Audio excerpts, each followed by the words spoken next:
So we're going to continue on. We've already learned how to cut. Oh, sorry, my email just popped up. So our first video was on opening up a Word document. Our second one was how to use this ribbon for changing the font, changing the size, bold, italics, underline. Right now we're going to work with paragraphs.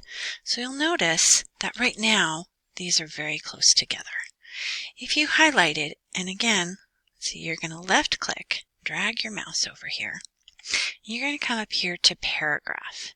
And this is where you adjust the sizing and the spacing on the screen.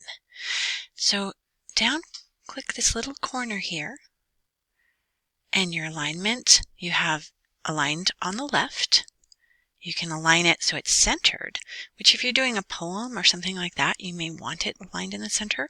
Right aligned, justified, and distributed. We'll come back to those in another video. Right. Over here, before 0 points, it means that there's no spacing before a paragraph. After, there's 8 points. And I usually change this to auto. So if you click and you keep going down, down, down, auto, it'll automatically do that.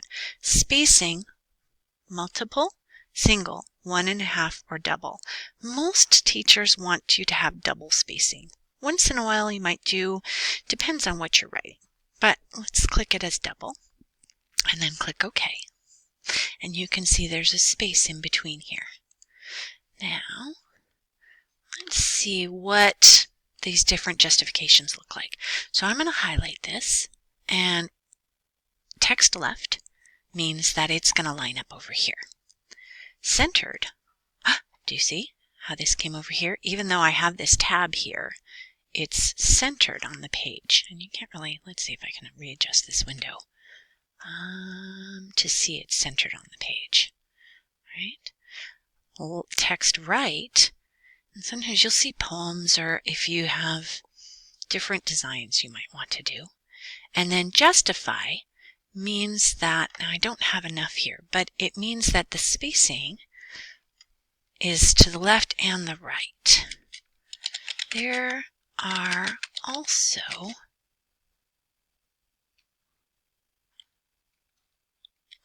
there is also, boy, I'm having a hard time. I'm going to leave that because I'll show you. Also a little girl in the story. I almost forgot about her grandma as well. So you can see how this lines up on this side and this lines up on this side, which means sometimes the spacing between the words isn't quite equal. Most of the time you're going to have it aligned text left. That's the normal. Okay. Now let's see if I want to say the wolf appears in many stories.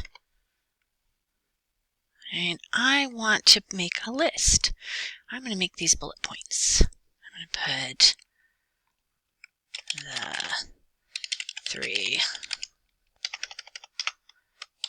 little pigs, Little Red Riding Hood. Let's see, what other stories do the wolf? So, you can do hollow bullets, square bullets. You can also have it numbered. You can do. So if you have a list, you can use these to list things out. So go ahead and experiment. Try these different alignments. Experiment the different spacing. Like I said, usually it's double spacing, but experiment and see which one you like the best.